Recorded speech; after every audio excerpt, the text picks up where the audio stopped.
Yeah, the Ella is the only boat still in existence that was on the registrar of the Port of Maryborough from when it was built in the late 20s up to 1999 when it was acquired from Dennis Milszewski and still registered for its entire lifespan.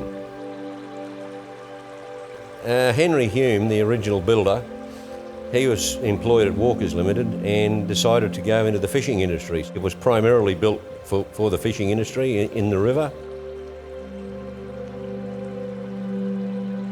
The river played a very important role in Maryboroug's early history. This was once the second largest port in Queensland, and there were over 25,000 immigrants landed here direct from England and Europe. Once the Maryborough fish market was the second largest supplier of wet fish in Queensland, which ended up on the Brisbane market. So it was a very important part of Maryboroug's economy. Well, the vessel was named after Henry Hume's daughter. Henry Hume was the builder of the vessel, and we had a photo of it when at the day it was launched with Ella Hume, a little girl, sitting adjacent to one of the wheels on the cradle, where it was sitting before it was launched. And when we restored it, we had the same lady in her late 80s sitting in the same position.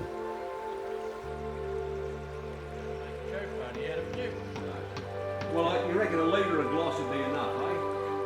Well, it would be. Well, my name's Peter Young, jack of all, master of none, I guess.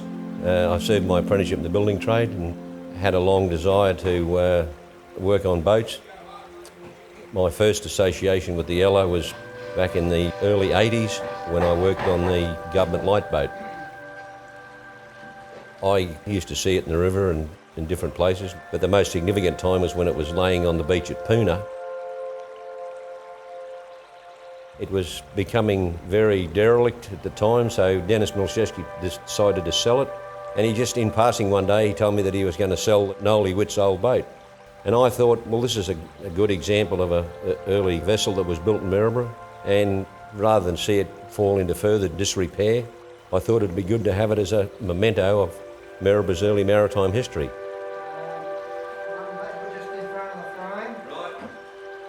We went down and inspected it, and myself and a few others of the restoration team.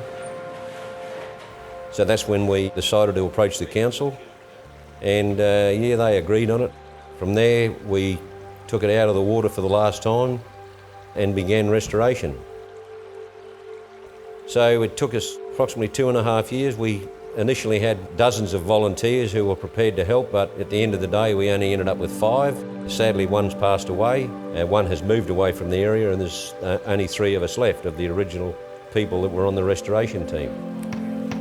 Brown pipe, a very, very rare, very rare timber, but it polishes up something gorgeous, it really does. It comes up like. When it was removed from the museum, the cabin had to be removed, and the vessel was placed on its side in a cradle to enable it to get it through the front door. And of course, with the cabin on there, it wouldn't have gone through the opening. So we had to remove the cabin. The owner of this building where it is now has given us permission to use it and do the reconstructing work, and that's what we're achieving at the moment, is putting the cabin back. Back in the days when it was built, back in the late 20s, early 30s, money was very scarce, and the builder, the original builder, Henry Hume, had a large family, and of course couldn't find enough money to purchase timber to build the cabin side.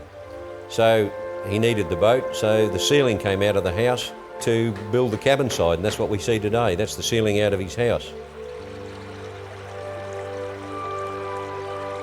Well, at the present, my main concern is now, I don't want to see it go into disrepair and see it stuck in a shed or leave Maryborough. It's a very important part of Maryboroug's history, and I want to see it stay here.